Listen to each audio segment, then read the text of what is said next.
Halo, Shalom Pak Joy, apa kabar? Salam Prabu Ya, thank you so much Pak Joy bisa datang kemari di studio sama-sama saya ya, ya. puji Gimana Tuhan sehat ya. semuanya Sehat keluarga? paling puji Thank Tuhan you ya. ya. Haleluya, puji Ya, Tuhan. ya. Oke, kita kali ini coba berbincang membahas tentang perjalanan Rasul Paulus. Ya. Kita ajak pemirsa, teman-teman untuk mengenal siapa beliau, bagaimana perjalanan beliau, dan kita juga bisa jalan-jalan ke negara atau kota-kota yang pernah beliau kunjungi. Betul. Ya, seru sekali pastinya ya. Oke, Pak Joy, coba saya tanya pertanyaan pertama nih Pak Joy ya mengenai beliau ini. Siapakah Rasul Paulus menurut Pak Joy? Sebenarnya kalau kita bicara tentang Paulus itu sendiri perjalanannya begitu panjang dan luar biasa ya. Betul. Dan memang dia seorang yang menjadi ikon di dalam dunia teologi ya, karena pengajarannya dia itu kalau kita bisa melihat itu sangat hebat sekali. Bahkan tulisan di Perjanjian Baru pun hampir sebagian besar adalah tulisan Paulus sendiri. Iya. Nah, Paulus itu kalau kita melihat dari biografinya, dia lahir di Turki Pak, di Tarsus. Turki ya? Di Tarsus, Oh, ya. oke. Dan dia merupakan murid dari Gamaliel. Kalau menurut buku yang saya baca, bentuk tubuhnya itu pendek dan botak juga, dan Oh gitu ya? dan dia itu punya badan kekar ya. Dan di dalam gempal gitu ya? dalam biografinya tidak ada tulisan dia sudah menikah atau belum, karena memang tidak ada begitu. Tapi fisik menurut pengajaran Alkitab juga tuliskan bahwa dia adalah murid dari Gamaliel sendiri. Nah, tapi di dalam kehidupan dia begitu banyak hal-hal yang luar biasa, termasuk di dalam dia belajar tentang keyahudian ya. Sangat hebat sekali. Tapi di dalam kehidupan dia, dia itu akhirnya menjadi orang yang fanatik terhadap pengajaran itu sendiri. Dan akhirnya kita bisa mempelajari dia adalah pembunuh dari orang-orang Kristen pada awalnya. Betul. Salah satu yang dia lakukan itu kepada Stefanus. Ya. Jadi memang Paulus ini adalah orang yang sangat hebat di dalam teologi, di dalam semuanya. Tapi punya latar belakang yang menurut saya tidak baik waktu itu ya. Memang karena kalau kita belajar dari Paulus sendiri, ternyata kalau kita telah hidup kita ya, Tuhan itu memilih orang itu ya kadang-kadang ya Pak ya, itu nggak semuanya dari yang baik. Kita lihat Paulus, kita lihat Sakius, kita lihat perempuan Samaria. Jadi dari sini kita belajar bahwa pemilihan Tuhan dalam kehidupan orang itu benar-benar hebat.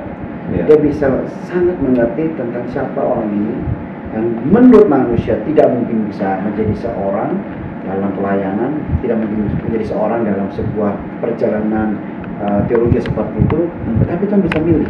Karena memang kalau kita lihat tulisan Paulus inilah menjadi fondasi kekuatan di dalam pengajaran Yesus ini yang bisa melengkapi semuanya sampai benar-benar dasar sampai bangunan itu seperti rumah yang kuat dan kokoh sekali.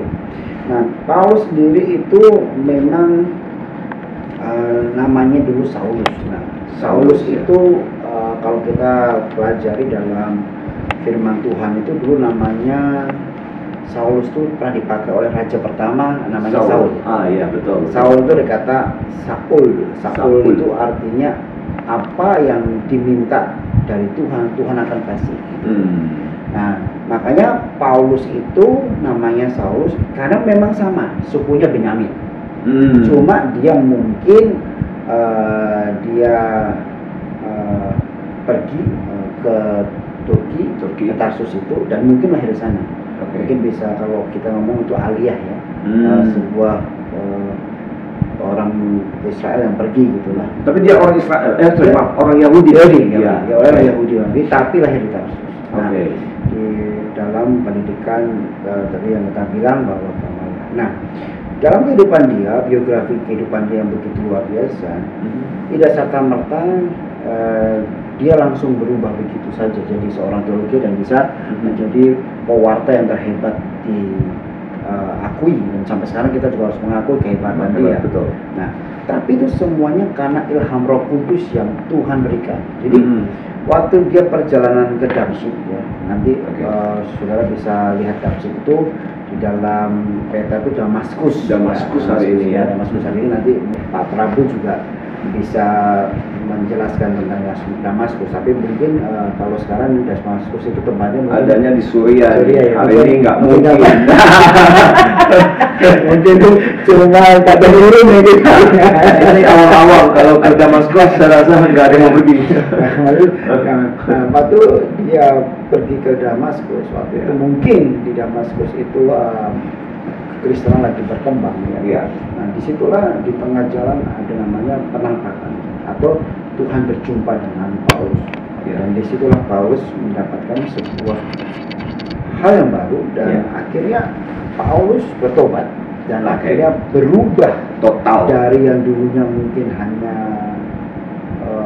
mungkin jahat dan membenci sekali kekristenan ini dan membenci sekali perkembangan ini, dan dia menjadi front utama di depan gitu ya, untuk menjadi orang yang siap untuk melakukan apapun untuk bisa membuat Kristen ini habis gitu. Tapi Tuhan nggak pernah menyerah gitu. Tuhan akhirnya menambahkan diri dan Tuhan bilang sama Paulus ya, kita bisa lihat di firman Tuhan, bisa baca sendiri.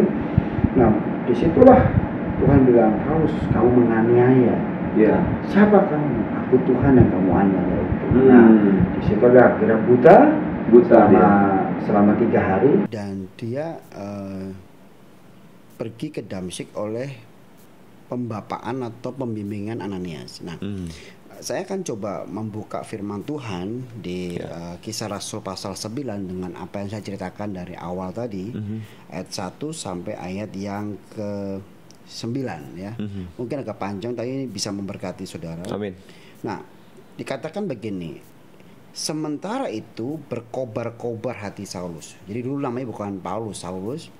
Untuk mengancam dan membunuh murid-murid Tuhan. Ia menghadap yang besar. Jadi memang kerinduannya Saulus itu adalah pertama mengancam dan membunuh murid-murid Tuhan. Jadi itu sadis ya. Sadis dia, sangat punya kerinduan yang tidak baik ya. Dan meminta surat kuasa dan daripadanya untuk dibawa kepada majelis-majelis Yahudi di Damsyik, supaya jika ia menemukan laki-laki atau perempuan yang mengikuti jalan Tuhan, ia menangkap mereka dan membawa mereka ke Yerusalem. Tetapi tadi kita sudah cerita di awal, tetapi dalam perjalanan ke Damsyik tiba-tiba cahaya memancar dari langit mengelilingi dia. Jadi sebuah penampakan, sebuah perjumpaan dengan Tuhan.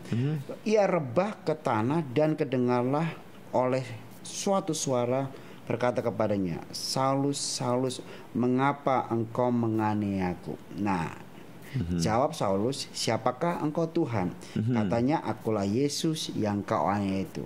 Tetapi bangunlah dan pergilah ke dalam kota. Di sana akan dikatakan kepadamu apa yang harus kau perbuat. Maka termangu-mangulah teman-teman seperjalanan karena mereka memang mendengar suara itu, tetapi tidak melihat seorang juga pun. Saulus bangun dan berdiri lalu membuka matanya, tetapi ia tidak dapat melihat apa-apa. Mereka harus menuntun dia ke Damsyik. 3 hari lamanya ia tidak dapat melihat dan 3 hari lamanya ia tidak makan dan minum. Jadi Paulus juga tidak bisa melihat. Paulus juga tidak bisa makan dan minum selama 3 hari. Berarti itu sebuah hal yang membuat dia mungkin harus membayar apa yang harus dia lakukan kemarin-kemarin kepada orang-orang yang dia jahatin, yang dia lakukan begitu ya, yang tidak baik itu. Nah, di Damsyik ada seorang murid Tuhan bernama Ananias. Jadi firman Tuhan kepadanya dalam penglihatan, Ananias. Jawabnya, ini aku Tuhan. Jadi Paulus disuruh untuk diopeni kalau bahasa Jawa, atau dirawat oleh Ananias. Jadi pergilah ke jalan yang bernama Jalan Lurus dan carilah rumah Yudas, seorang dari Tarsus yang bernama Saulus. Ia sekarang berdoa, dan dalam suatu penglihatan yang melihat bahwa seorang bernama Ananias masuk ke dalam dan menumpangkan tangan atasnya supaya dapat melihat lagi. Dan Ananias menjawab, dan semuanya sampai pada akhirnya. Nah, ini seperti sebuah bentuk bagan yang saya ceritakan tadi dari awal sampai akhir, dan itu semuanya di firman Tuhan. Jadi nama Paulus itu memang sangat luar biasa sekali dalam sebuah perjanjian baru, dan hampir setengahnya yang menulis adalah Paulus. Tetapi pemirsa juga harus tahu bahwa pemilihan Paulus menjadi seorang rasul itu memang luar biasa dengan unik. Nah, di sini kita mempelajari bahwa Tuhan itu kalau memilih seseorang, dia nggak pernah melihat latar belakang. Siapapun saudara sekarang, Bisa engkau punya terpilih. masalah yang berat, masa lalumu, dan kau mungkin hidup dalam dosa masa lalumu, tapi kalau Tuhan pilih saudara, tidak akan bisa lari, karena itu bagian dari kehidupan, Pak. Amin. Misteri sekali, kita nggak bisa Nobody menyelami. knows. Nobody Nobody knows. knows. Dan Yeah. ini yang tadi Pak Prabu tadi sampaikan tentang sedikit biografi dari Paulus, dan biarlah bisa menjadi berkat buat kita. Amin. Ya. Benar-benar luar biasa ya. Oke, Pak Joy. Ini kalau kita bicara rute perjalanannya, ini berapa kali sih beliau mengadakan perjalanan untuk perwataan beliau? Ya, memang kalau kita lihat perjalanan Paulus tuh sangat-sangat besar ya. Saya sampai kadang-kadang saya mikir, Terbesar kalau saya lihat, besar, ya. terbesar sekali, Saya luar mikir, biasa. Orang nggak pernah capek ya. Iya.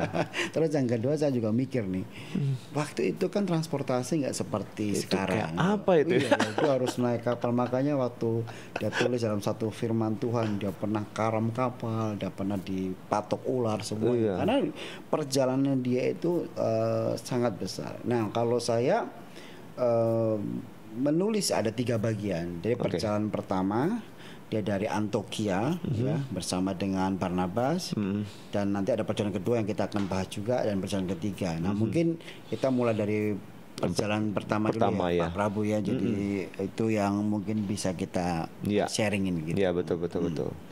Nah, kalau bicara pertama berarti dia Antioquia, ke mana tuh Pak posisinya?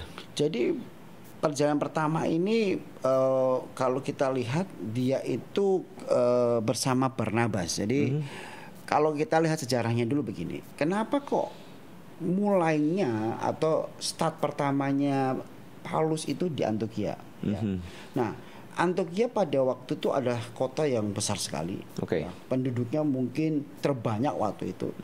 Dan dulu Barnabas itu adalah orang yang pertama menyebarkan kekristenan di sana. Oke. Ya, jadi mungkin Paulus ini orang yang baru bertobat, Ya. dan dia mulai untuk berjalan Pewartaannya, ya. pewartaan dengan Barnabas. Tapi jangan salah ya, pertobatan Paulus itu dapat ilham dari Roh Kudus. Jadi Paulus itu bisa begitu bukan serta-merta dia hanya pintar muridnya Gamaliel. Itu semuanya karya Roh Kudus. Jadi di dalam kehidupan kita, saudara jangan lupa bahwa kalau saudara bisa menyampaikan sesuatu yang hebat dalam firman, Ya. di dalam pekerjaan, di dalam bisnis, providernya kekristenan. Ini kita nggak ngomong agama lain ya. Ya. Provider Kristen ada namanya Holy Spirit, Roh Kudus. Ya. Jadi Paulus itu walaupun murid terakhir yang bisa dikatakan jauh dibandingkan Petrus, jauh dibandingkan Barnabas, jauh dibandingkan Yohanes dan semuanya. Yeah. Tetapi dia juga berjumpa dengan Tuhan. Dia juga berjumpa dengan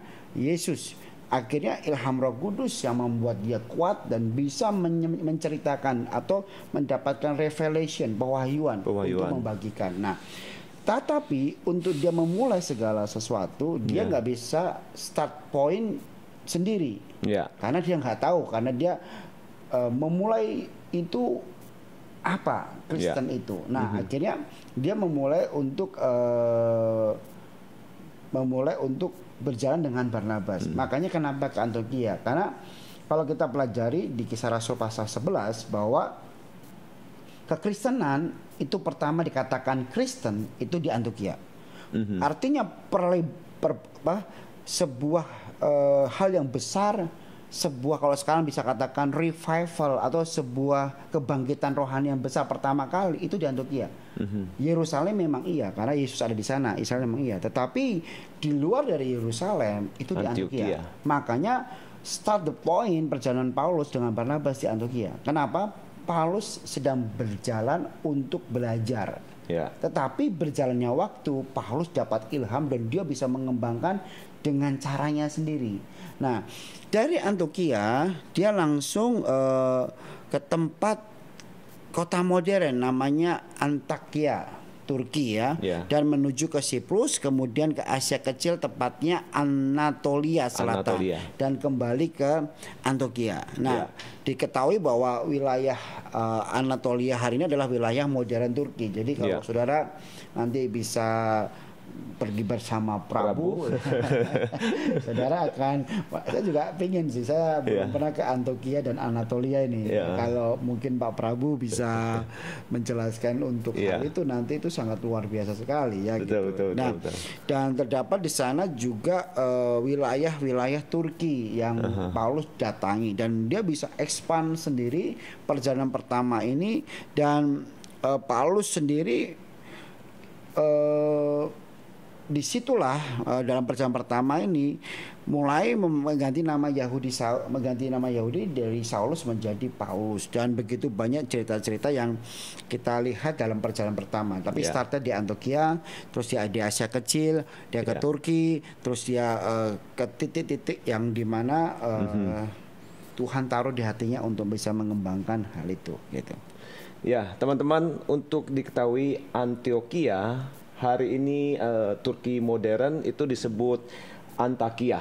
Kalau kita lihat di peta, adanya di sisi timur dari negara Turki modern hari ini. Jadi dia di ujung kiri di sebelah timur dan dekat sudah dengan Syria. Jadi memang kalau lihat medan hari ini agak jauh ke belakang ya, di bawah sana ya. Sedangkan airport yang terbesar yang ada di kawasan itu namanya kota Adana. Nah, sekarang sudah ada beberapa maskapai internasional terbang ke kota Adana namanya. Jadi bisa tur pergi ke Antioquia mulai dari kota Adana namanya gitu. Nah, sekarang Pak Joy, kalau kita bicara Turki, kita biasanya kalau perjalanan ziarah itu pergi ke 7 gereja. Oh ya. Nah, di antara 7 gereja seperti Smyrna, Philadelphia, Sardis, Laodikia, Izmir, Tiatira, satu lagi apa ya? Efesus, Efesus juga betul. Efesus, Nah, dari Pergamus, sorry, betul.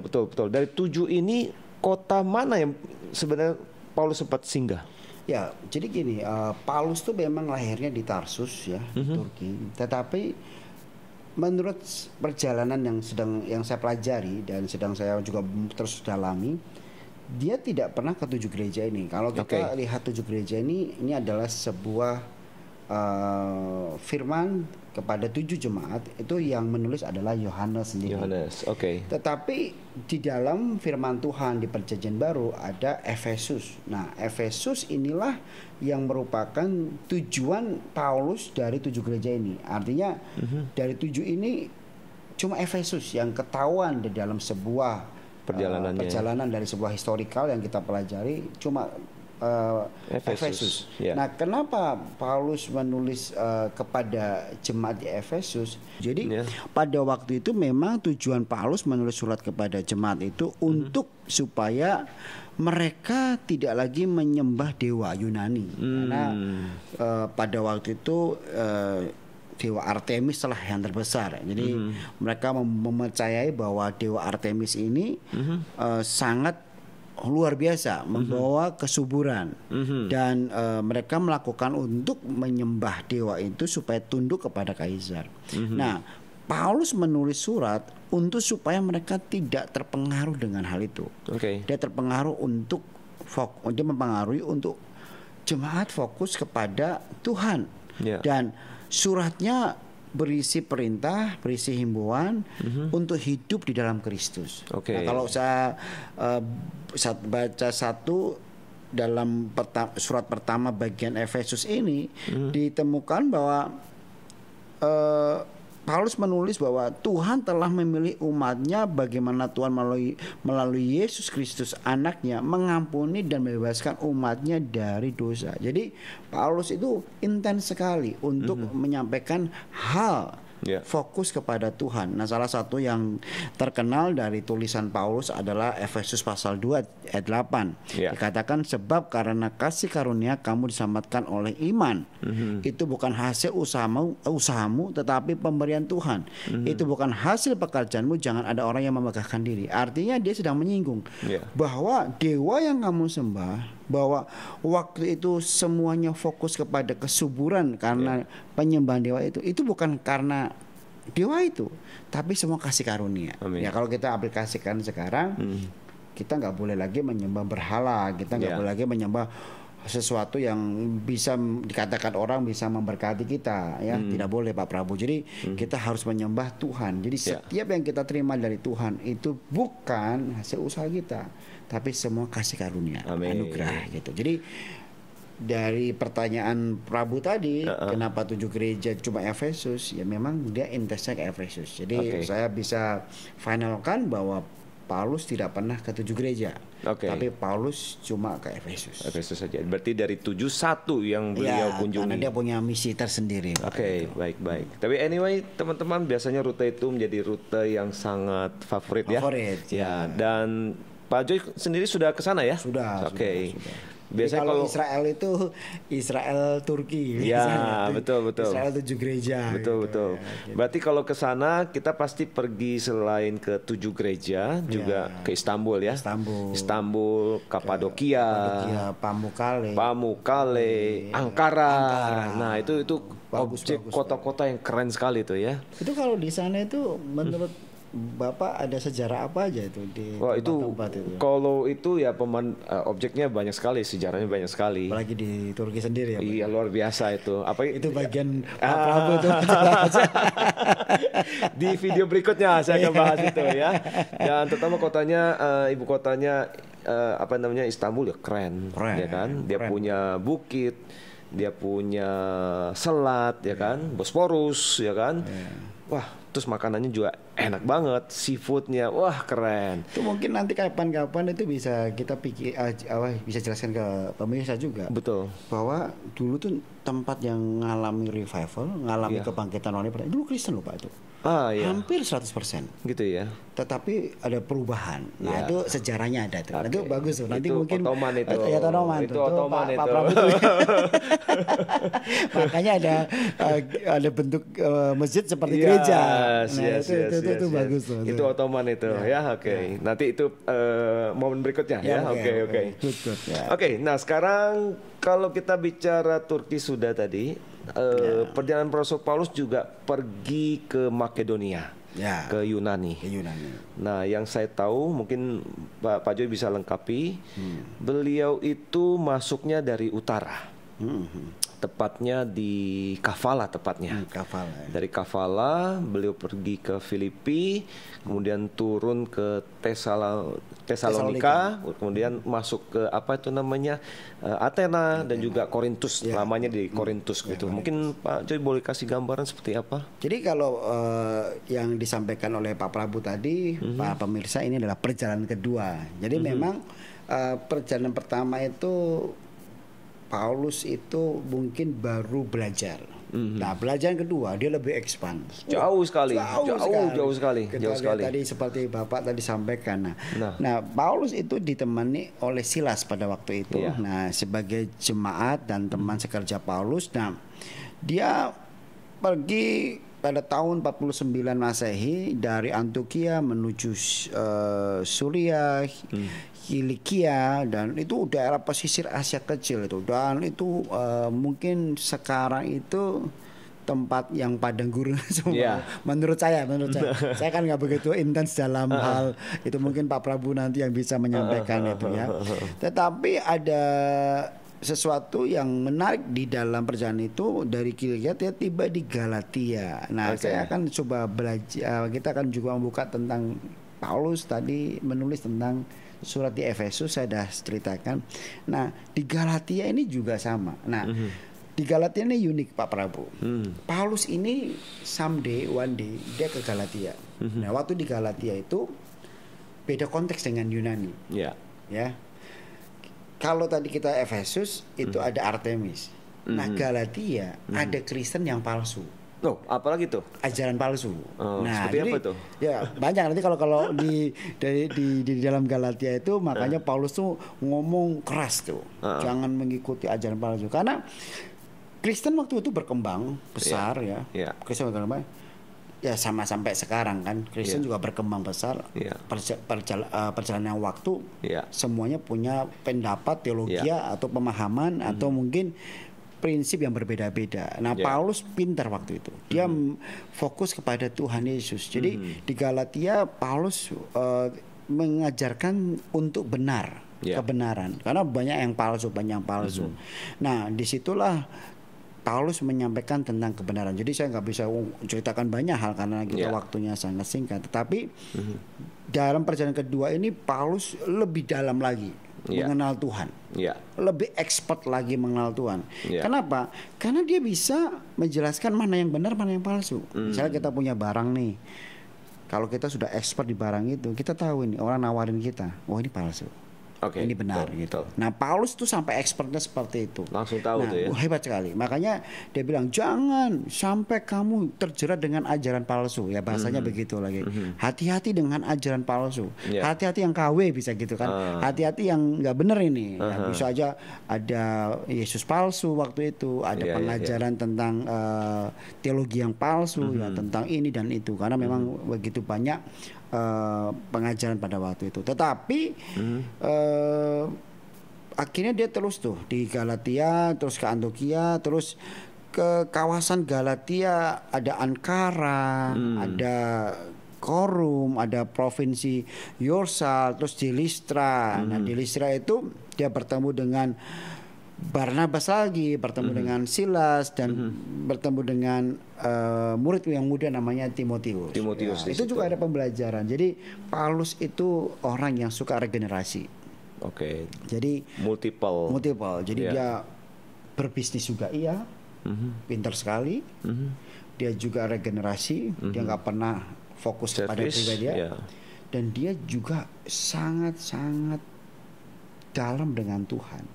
Dalam kehidupan kita ini sebenarnya kalau kita mau hebat tuh saudara harus membangun relasi dengan Tuhan. Seperti Paulus.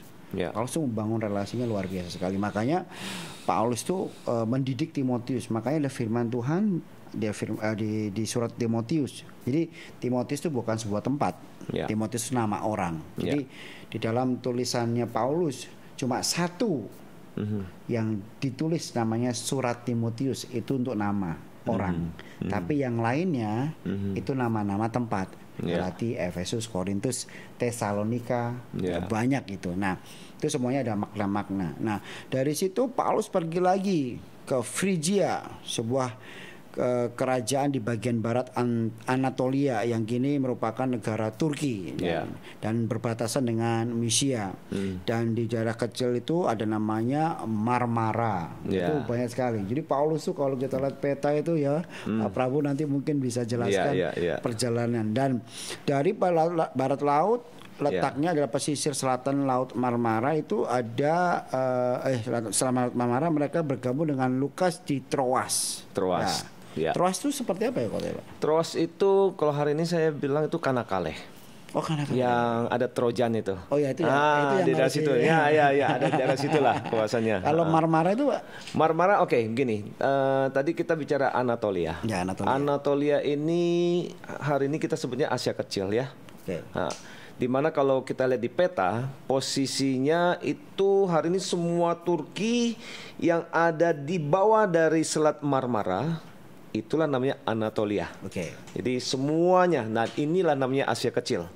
Karena Asia besarnya bawah, ya kan? Nah, Selat Marmara di atasnya, nah ini yang Eropa. Makanya negara Turki ini punya dua wilayah. Transkontinental.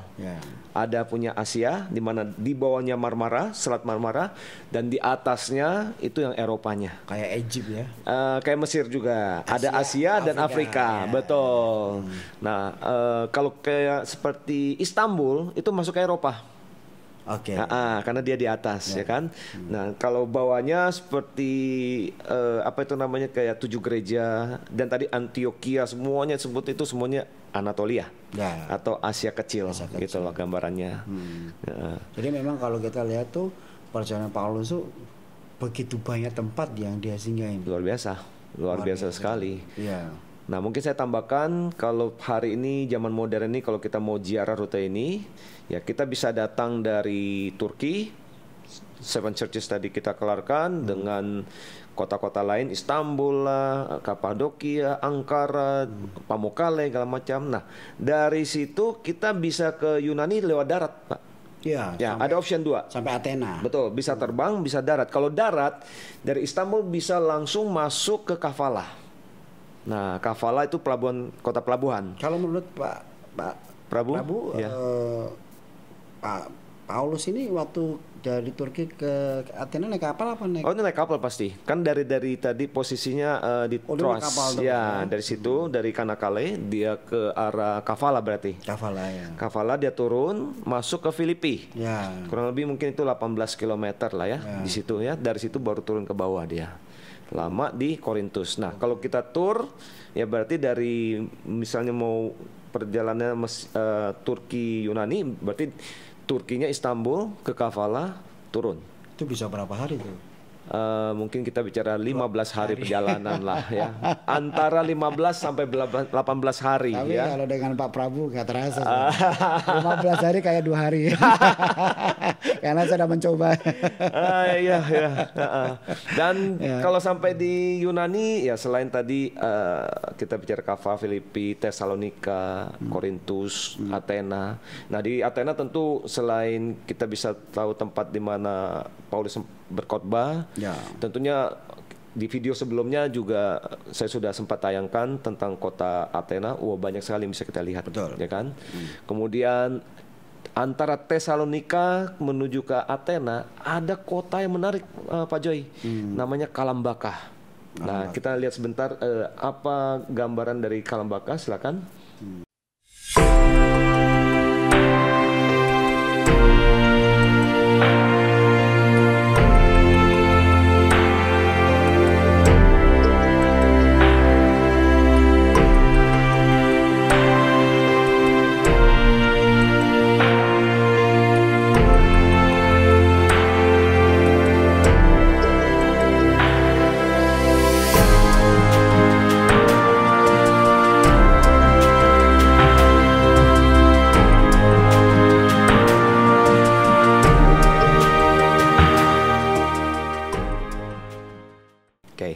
Nah, selain itu Yunani ini terkenal dengan pulau-pulaunya.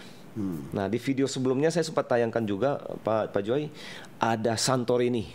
Ya, wah, ini teman-teman coba sekali lagi kita tayangkan sebentar Santorini seperti apa.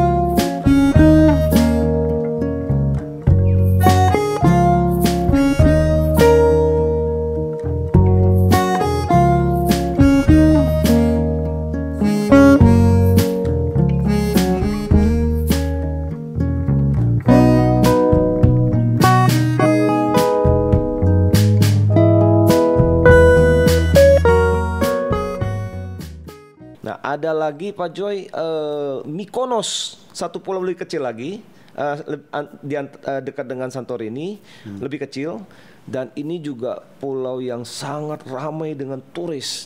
Nah, banyak turisnya. Jadi dua pulau ini sangat favorit. Jadi Mykonos sama Santorini ini sebuah tempat. Kalau Santorini lebih bawah, Mykonos lebih atas. Oke. Nah, itu bisa dengan kapal dari kota Athena bisa. Dari Athena ke sini 5 jam perjalanan, naik kapal ya sampai ke Mykonos. Nah, dari Mykonos tinggal turun ke Santorini, kapal lagi. Nah, ini rangkaian perjalanan yang luar biasa. Waktu itu saya lakukan perjalanan ini kurang lebih dari Athena, dari startnya dari Santorini ke Mykonos, kemudian ke Athena, pulang pergi dari Jakarta 8 hari. Ya. cukup cepat. Sebenarnya kalau mau dibikin lebih enak ya mungkin 10 hari. Ya. Tapi garansi ini ada tempat yang beautiful. Apalagi datang di musim antara bulan September, Oktober. Wah, itu keren sekali. Oh, musim-musim nggak begitu panas, Ya. nggak begitu dingin ya. Dan ingat kalau ke pulau di Yunani jangan datang di winter time karena nggak bisa naik kapal. Dan semuanya tutup. Jadi harus datang dari April pertengahan sampai awal Oktober. Nah, ini yang tempat yang eksotik. Boleh katakan inilah periode yang paling favorit kalau datang ke Pulau Santorini atau Mykonos tadi. Mungkin Gitu. kita ke sana setelah Covid selesai. Setelah Covid, teman-teman, kami pergi berdua ke Iya, sana. Mantap. Oke, Ya. kita lanjutkan lagi. Nah, tadi sudah ngomong tentang Yunani sudah, Turki sudah. Sekarang berikutnya perjalanan ke berapa nih kita akan Jadi bahas? sebelum perjalanan ketiga, jadi Paulus itu dari tempat-tempat yang tadi disampaikan oleh Pak Prabu. Jadi ini memang sebuah tayangan yang luar biasa. Ada sisi rohani, tapi sisi perjalanan juga. Asik. Jadi sudah harus lihat ini dan subscribe ya. Dan kalau kita lihat, jadi ada kota-kota yang di Makedonia tadi sudah sampaikan, Ya. ya. Tapi juga ada sebuah perjalanan yang dimana Paulus tuh ketemu seorang suami istri namanya Aquila dan Priscilla, ya. Nah, mari kita buka di Kisah Rasul pasal 18 ayat ke-1. Saya akan bicara sedikit tentang Aquila dan Priscilla. Kemudian Paulus meninggalkan Athena lalu pergi ke Korintus. Jadi ini perjalanan kedua ya. Masih kedua ya. Nah, dia di Korintus dia berjumpa dengan seorang Yahudi bernama Aquila yang berasal dari Pontus. Ya, baru datang dari Italia dengan Priscilla istrinya. Jadi Aquila itu laki-laki, Priscilla itu perempuan. Karena Kaisar Claudius telah memerintahkan supaya semua orang Yahudi meninggalkan Roma, Paulus singgah ke rumah mereka. Dan karena mereka melakukan pekerjaan yang sama, nah, pekerjaan apa ini? Ia tinggal bersama-sama dengan mereka. Mereka bekerja bersama-sama karena mereka sama-sama tukang kemah. Dan setiap hari Sabat, Paulus berbicara dalam rumah ibadah dan berusaha meyakinkan orang-orang Yahudi dan orang-orang Yunani. Ketika Silas dan Timotius datang dari Makedonia, Paulus dengan sepenuhnya dapat memberitakan firman, di mana ia memberi kesaksian kepada orang-orang Yahudi bahwa Yesus adalah Mesias. Nah, tadi saya sampaikan di awal bahwa Paulus ini bukan seorang hanya penginjil, rasul saja, tapi dia seorang bisnis, Pak. Businessman. Jadi juga. dikatakan pekerjaan yang sama. Jadi dia tukang kemah. Oke. Hebat loh. Oke. Jadi kalau dalam perjalanan kedua kita baru tahuan nih. Jadi Paulus dulu seorang yang hebat dalam pengajaran, tapi waktu dipanggil sama Tuhan, Tuhan menampakkan dirinya sama dia, dia menjadi orang yang menyampaikan warta, tapi juga bisnis. Hebat. Ya. Jadi Paulus ini, kalau saya mikir ya, dia itu bukan hamba Tuhan yang hidup dari hasil warta. Kalau kita lihat sekarang kan banyak orang yang hidup dari hasil khotbah. Pendeta khotbah di gereja A dapat uang untuk kehidupan. Nah, itulah modernisasi seperti ini. Makanya banyak pendeta yang nggak berani menyampaikan kebenaran. Kenapa? Karena ya kalau ngomong yang benar bisa nggak didapat uang. Kalau hari-hari ini. Yes. Nah, Paulus tuh saya mengatakan dia dalam tanda kutip gila loh. Dia berani loh ngomong keras. Karena apa? Karena dia bukan hidup dari warta. Dia bukan hidup dari bisnis. Nah, perjalanan kedua ketemu tuh.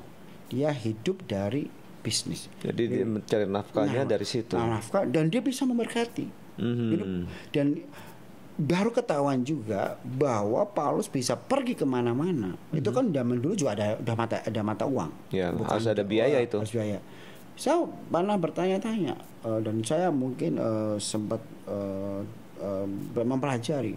Ini dari mana Tuhan? Biaya begitu banyak, perjalanannya kan besar sekali dia. Bahkan dia nggak pernah capek untuk menyampaikan firman ini. Saya baru tahu bahwa dia bisa pergi kemana-mana karena dia bisnis. Jadi di dua sisi dia berbisnis, hasilnya untuk warta. Untuk warta, bisnis Jadi kalau warta. kita berpikir ya, kenapa Paulus dikatakan sebagai rasul yang luar biasa hebat? Bahkan sampai sekarang kita harus acungkan jempol, bukan hanya 2, bisa 4 sama jempol kaki saya, dan bisa kasih hormat, kasih respect kepada dia. Karena dia melakukan semua bukan karena uang yang dia terima dari orang. Dia melakukan dari uang pribadinya dia, dari hasil bisnisnya dia pergi. Dan itulah sebuah pembelajaran yang harus kita lakukan sekarang, bahwa kalau sudah dipanggil Tuhan bisa untuk menyampaikan warta, firman, penginjilan dengan hasil yang sudah berikan, itu anugerah. Tetapi juga ada yang panggilan seperti Petrus. Firman Tuhan katakan Petrus jadi penjala ikan, jadi penjala manusia, full timer, hidup dari pelayanan, nggak masalah juga. Itu juga nggak ada. Cuma yang harus kita pikirkan, jangan sampai kita hidup dari pelayanan tapi kita nggak berani menyampaikan kebenaran. Itu bahaya. Itu lain lagi ceritanya. Lain lagi ceritanya. Jadi bagaimanapun, walaupun kita hidup dalam pelayanan, jangan pernah takut bahwa Tuhan sanggup memberkati. Tapi kalau hidup dalam bisnis pun, biarlah uang bisnis saudara, uang hasil pekerjaan saudara untuk memuliakan Tuhan. Sekarang gini, COVID kayak Pak Prabowo ya, orang mau ngapain coba? Nggak bisa apa-apa. Nggak bisa apa-apa. Tapi kalau kita sungguh-sungguh sama Tuhan hari-hari ini, ya kita percayalah, Tuhan pasti akan buka mujizat. Oke, kita masuk perjalanan berikutnya. Oke, dari Yunani kemudian ini masih kedua atau yang sudah ketiga nih? Ketiga, Pak. Sekarang kita masuk ketiga, ya. Kalau ketiga berarti beliau berangkat lagi dari Antioquia ya? Ya, dari Antioquia. Jadi pusatnya selalu Antioquia. Karena pada waktu itu Antioquia adalah basis terbesar kekristenan.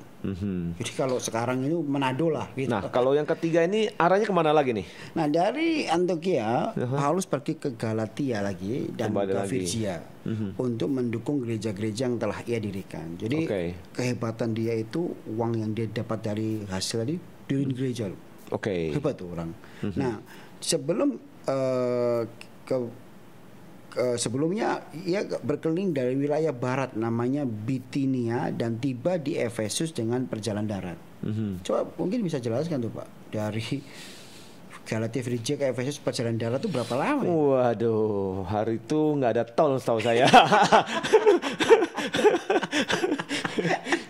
Nggak ada tol, sepatunya pasti sepatu yang jelek sekali, ya kan? Kemudian jalannya berbatu-batu, saya nggak bisa mikirin, saya nggak nyanggup. No comment. Jadi memang kalau kita mikir-mikir itu, gak gampang nih Pak. Gak gampang. Jadi di Efesus ia menulis surat pertamanya dan ke Korintus juga. Dan itu di sekitar tahun 54 dan 57 sebelum dia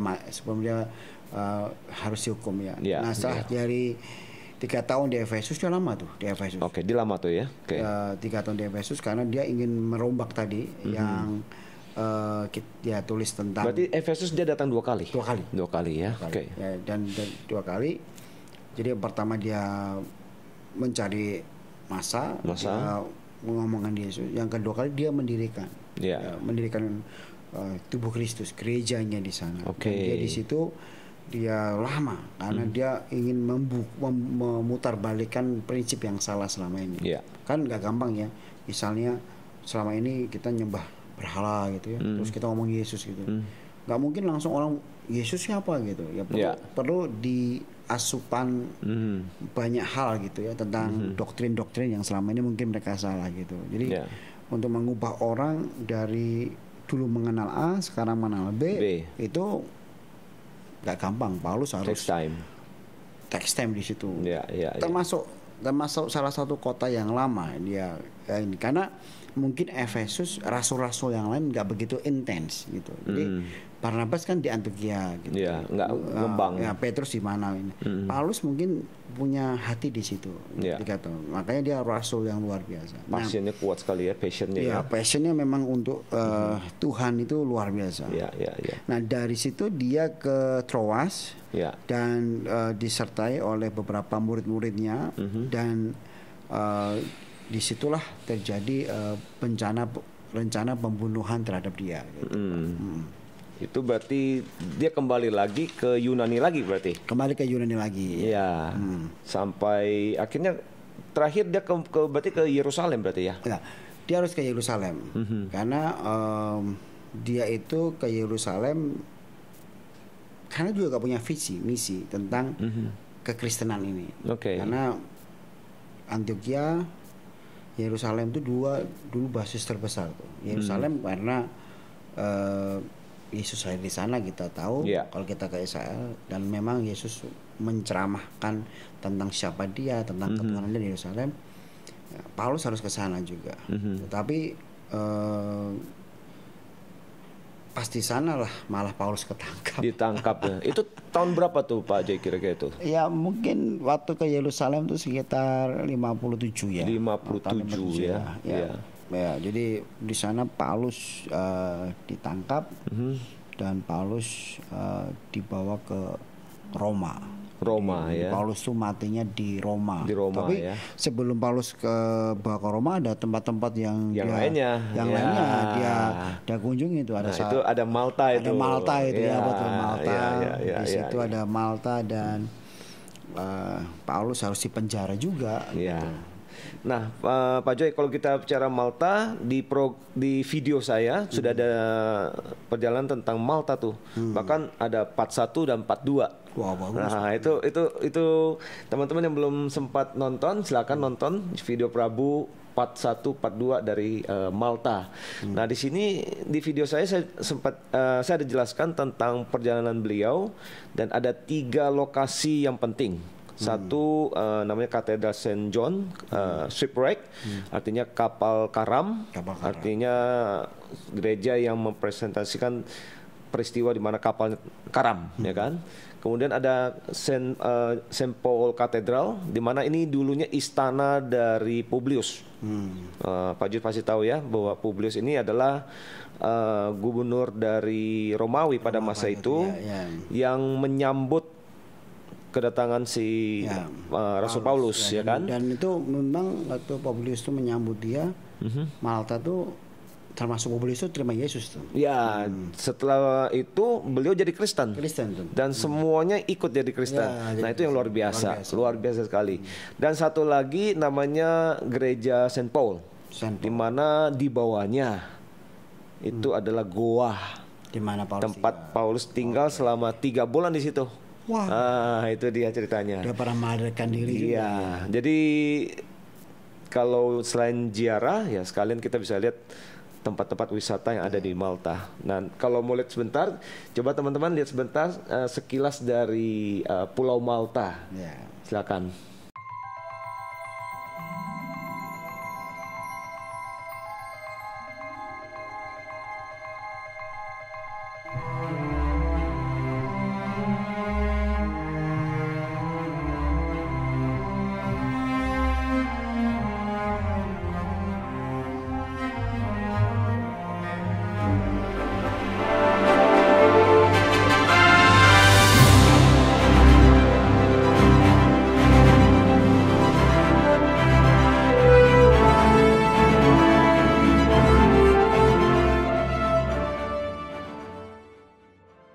Nah, jadi kalau kita melihat tadi bahwa Paulus ditangkap, Pak. Ya. Nah, jadi Paulus ini segitu lamanya dia keliling ke beberapa tempat, akhirnya masuklah ke dalam titik kehidupan terakhir dia. Ya. Penangkapan di Yerusalem. Nah, kenapa dia tangkap? Karena Paulus dituduh membawa orang-orang yang bukan Yahudi ke dalam Tuhan, kekristenan. Nah, jadi Paulus ini dituduh dan akhirnya dibawa ke dalam tentara Romawi, masuk ke dalam penjara dan dihadapkan kepada gubernur Romawi pada waktu itu adalah Antoni Felix di Kaisarea. Dan di sana 2 tahun dan akhirnya baru Paulus dituduhkan kepada kasusnya dan dia dari Yerusalem, dan Paulus menyatakan banding ke Kaisar sehingga kemudian dia dikirim ke Roma. Jadi Paulus ini banding. Jadi zaman dulu tuh kalau orang itu bisa banding. Jadi peradabannya udah sampai ranah ke banding, bukan zaman sekarang aja. Zaman dulu sudah bisa banding ya. Jadi akhirnya banding ke Roma dengan naik kapal. Nah, tadi seperti tadi kita ceritakan bahwa pas naik kapal itu dia berhenti sampai ke Malta itu. Malta itu 3 bulan dia menunggu kapal barunya kali. Jadi lama itu. Jadi Paulus selama bertahun-tahun, akhirnya dia endingnya harus di Roma. Ya. Gitu. Nah, berarti ini beliau walaupun karam, berarti kan susah sebenarnya ya. Iya. Tapi tetap beliau berkarya terus ya. Berkarya terus. Tetap jalan terus ya. Dia nggak pernah Stop Pak. untuk Dia kewartaannya ya. Dia orang yang nggak kenal lelah. Betul. Untuk menyampaikan isi hati Tuhan dan menyampaikan Yesus adalah Tuhan. Iya betul. Akhirnya cerita singkat, beliau akhirnya tiba di Roma ya.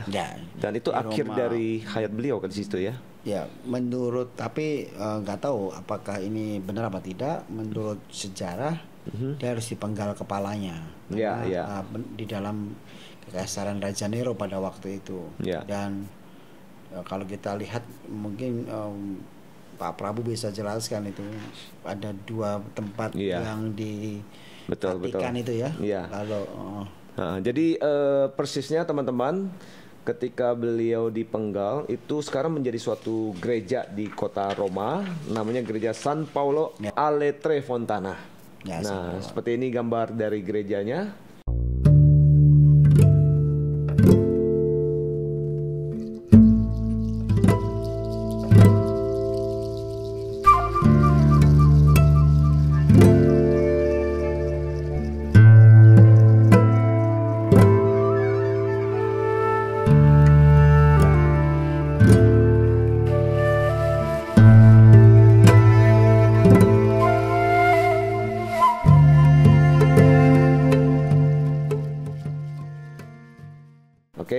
Dan setelah beliau dipenggal, kemudian beliau dipindahkan ke tempat berikutnya yang hari ini juga menjadi tempat gereja juga, tempat peziarahan, namanya St. Paul Cathedral Outside Wall atau Gereja St. Paul di luar tembok. Kenapa nama demikian? Karena zaman dulu kota Roma itu ada temboknya. Dan kebetulan gereja yang ini berada di luar tembok. Maka hari ini kalau teman-teman ke sana, itu nama gerejanya namanya Gereja St. Paul atau tepatnya Basilica St. Paul Outside the Wall namanya. Di luar dari kota Roma. Nah, itu gambarannya. Tapi selain itu Pak Joy, kalau sudah datang ke Roma ya nggak hanya 2 gereja. Ya, masih banyak objek lain. Wah, seru. Jadi masih ada Petrus, Vatikan, wah, gereja Basilikan yang besar sekali, ya kan? Jadi teman-teman bisa kuburan Petrus juga ada di bawah, betul. Santo Petrus ya kalau orang Katolik. Betul. Kemudian juga ada Koloseum. Enggak main-main. Ini satu teater panggung besar ini ya. Tapi ini sangat kejam ya, zamannya Nero ya. Kemudian ada Piazza Venezia, terus ada yang lempar koin, lempar koin, Tre Fontane, dan banyak sekali tempat stadion bola AC Milan. AC Milan AC Milan adanya di Milan. Milan di Roma. Kalau di Roma AS Roma. AS Roma namanya. Ya, beda lagi ya. Nah, banyak sekali. Jadi sekalian bisa. Ada gereja yang bagus tuh, Pak. Yang di alun-alunnya tuh apa namanya, Pak? Gereja alun-alun, kalau alun yang mana ya? Vatikan mungkin ya? Bukan, yang di Roma. Waktu kita harus masuk itu kayaknya ada satu bagus. Saya pernah 3 kali. Oh, itu bukan gereja. Itu namanya Piazza Venezia. Oh ya, Piazza Venezia. Turis-turis yang sering bilang itu namanya wedding cake. Oh, karena bentuknya kayak kue toh? Iya. Putih besar. Ya, itu dia. Ya. Itu namanya lapangannya namanya Piazza Venezia. Namun bangunan itu dipersembahkan kepada presiden pertama ketika negara ini menjadi republik. Nah, itu adalah Vittorio Emanuele II.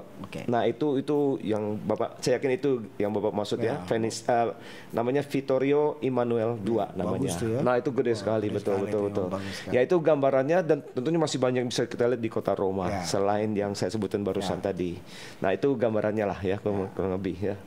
Selesai di Roma berarti akhir perjalanan dari Rasul Paulus. Mungkin Pak Joy ada kasih semacam kesimpulan bagaimana rangkuman semuanya? Rangkuman tadi antara perjalanan Paulus dengan perjalanan wisata Pak Prabu ini sebuah combine yang bagus sekali.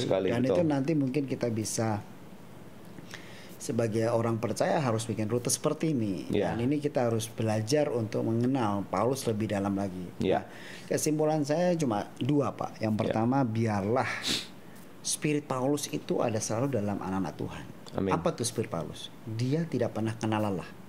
Amin. Dia tidak pernah perhitungan, dia tidak pernah Menyerah. Dia selalu optimis. Dalam keadaan dia kapal karam, ditinggalkan, dipukul, Alkitab katakan bahkan dia harus mengalami begitu banyak hal, bahkan di penjara pun dia terus kreatif.